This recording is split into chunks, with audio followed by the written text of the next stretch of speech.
స్కెవను ఎవరు?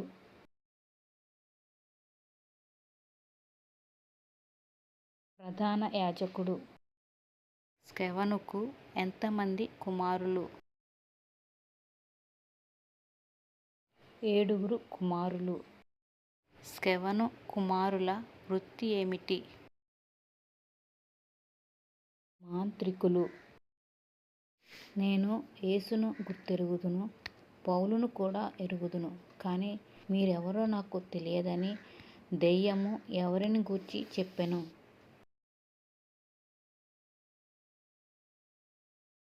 మంత్రగాళ్ళను గూర్చి.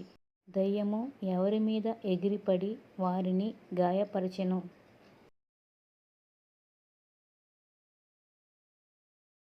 మంత్రగాళ్ళ మీద. పుస్తకములను తెచ్చి అందరెదుట ఎవరు వాటిని కాల్చివేసిరి? మంత్రగాళ్ళు.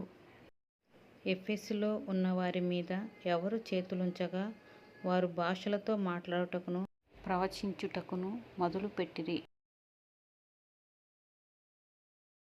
పౌలు. పరిశుద్ధాత్ముడు ఉన్నాడన్న సంగతి మేము వినలేదని ఎవరు చెప్పారు?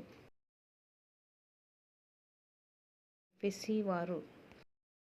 మంత్రగాళ్ళు వారి పుస్తకములను తెచ్చి అందరి ఎదుట వాటిని కాల్చిరి. ఆ పుస్తకముల వెల ఎంత?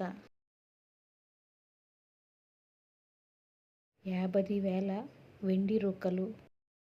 ఎవరి పాఠశాలలో పౌలు 2 సంవత్సరములు దేవుని వాక్యమును ప్రతిదినము బోధించెను? మీ సమాధానం కామెంట్లో తెలియచేయగలరు.